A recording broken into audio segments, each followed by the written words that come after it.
Votre invitée aujourd'hui, Béatrice Rulle, Alban Schleichten, directrice de la Fondation Romande pour la chanson et les musiques actuelles. Bonjour Alban Schleichten. Bonjour. Merci d'être sur Radio Lac. Le Covid-19 n'a évidemment pas épargné la musique. Annulation de tous les festivals qui sont une vitrine indispensable pour notre musique suisse. Et sans cette vitrine, pas de musique ? Alors oui, de la musique, mais peu de possibilités de s'exprimer parce qu'il faut savoir que la période estivale qui a déjà commencé et qui tourne à peu près jusqu'à fin septembre, c'est vraiment une période où il se passe beaucoup de choses et c'est aussi pour les artistes une période où gagner de l'argent avec les cachets dans les festivals notamment. Le Conseil fédéral hier a précisé ses aides avec de nouvelles aides, notamment pour le sport, 500 millions de francs entre autres, mais rien pour la musique. La musique et d'ailleurs plus globalement les artistes. Est-ce qu'ils sont les grands oubliés de cette politique de soutien ? Alors oui, clairement, le statut d'artiste en Suisse est précaire, celui du musicien ou de la musicienne l'est encore plus. Et en fait, le Covid vient se greffer sur une situation et un écosystème qui est déjà fragile. Donc évidemment que pour la musique, c'est catastrophique. Plus de tournées, plus de festivals, plus de clubs, plus de possibilités de représentation. De la musique qui est sous-rémunérée en ligne aussi, donc pas de possibilité d'être rémunéré sur ses œuvres. Donc oui, c'est assez déprimant. Il va falloir trouver des solutions, mais c'est vrai que là c'est plutôt le coup de massue pour tout le secteur.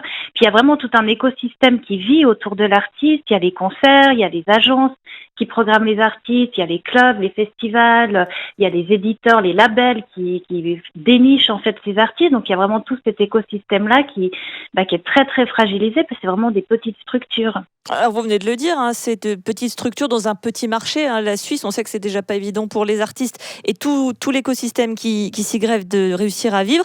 Avec ce séisme qu'est le Covid-19, quel est l'avenir pour tout ce système justement ? Est-ce que à terme, pardon la question, mais est-ce que la musique suisse a encore un avenir finalement ?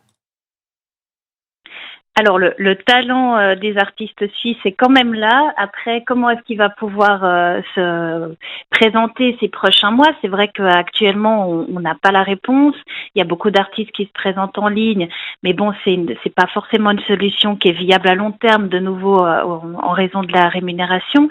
Est-ce que les clubs vont pouvoir réouvrir ? Est-ce que les plus petits événements vont aussi pouvoir réouvrir ? Et à quelles conditions ? Parce que ce qui fait peur aussi, c'est un peu les conditions qui commencent un peu à être énoncées avec des distanciations sociales imaginées pour des concerts ou dans des clubs de musique, de demander aux personnes d'être à 2 mètres de distance. Enfin, c'est vrai qu'actuellement, on est vraiment dans une incertitude et je ne sais pas qui pourrait dire on a des solutions, si ce n'est de travailler sur un système de rémunération de toute la chaîne qui soit plus viable. Concrètement, ça veut dire quoi ? Qu'on mette un peu sous perfusion tout un pan de l'activité artistique ? Ça veut dire déjà qu'il faut négocier, et ça c'est un niveau international et un niveau suisse, des meilleurs taux de taxation des grandes plateformes de streaming. Et puis au niveau du statut en Suisse, il faut qu'on continue les négociations pour que le travail, notamment pour les musiciens, soit mieux rémunéré et qu'il ne soit pas rémunéré uniquement au cachet et pendant l'heure ou l'heure 30 qu'ils jouent, mais aussi qu'ils aient des horaires de travail, des salaires un peu plus poussés pour que quand il y a des crises, et on espère qu'il n'y en aura pas d'autres, mais quand il y a des problèmes comme ça d'assurance ou de chômage, ils puissent y avoir droit, parce que actuellement pour les musiciens c'est très compliqué d'avoir droit à des pertes de gains sur des revenus qu'ils ont peu ou pas touchés. Enfin, c'est vraiment un système qui est pas vraiment fait pour cette manière de gagner de l'argent au cachet en tout cas. Ce qui veut dire que finalement les musiciens, plus globalement les artistes, doivent être considérés comme des travailleurs comme des autres, ce qui n'était pas le cas. Le côté artiste, on va dire, faisait qu'ils étaient effectivement payés au cachet, ils ont une couverture sociale un peu différente de celle des autres travailleurs. Là, clairement, ce serait un peu faire de ces artistes des travailleurs comme les autres, encore une fois. Alors des travailleurs culturels, donc ce sera jamais des travailleurs comme les autres, mais on a vu par exemple dans le théâtre, il y a des conventions collectives qui sont négociées avec des salaires à la journée, avec des tarifs négociés aussi pour tous les techniciens du spectacle. Donc ça me paraît essentiel que l'artiste de musique actuelle le soit aussi, ce qui n'est pas le cas aujourd'hui, mais aussi parce que c'est un secteur qui est plus jeune, musique actuelle, ça veut aussi dire jeune secteur, et puis ça fait quelques années seulement qu'on négocie ce statut-là, mais là on voit qu'en situation de crise, on est vraiment très très précarisés et donc il faut vraiment qu'on travaille sur ce statut. Donc on voit une véritable révolution qui pourrait s'amorcer dans le secteur artistique et plus spécifiquement musical. Avant de vous laisser, on va vous demander la question extrêmement difficile, mais s'il y avait un coup de cœur suisse en ce moment, parce que nous on est dans la programmation, alors si vous devez nous donner un conseil, un musicien suisse à programmer en ce moment. Oh, il y en a tellement, c'est tellement difficile.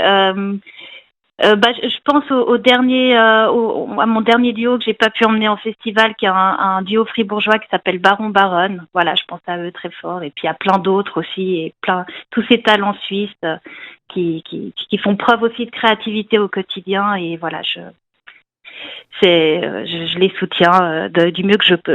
Et continuons de soutenir la musique suisse en achetant et pas de manière illégale toutes leurs compositions. Merci beaucoup Alban Schlechten, directrice de la Fondation romande pour la chanson et les musiques actuelles. Merci d'avoir été sur Radio Lac ce matin.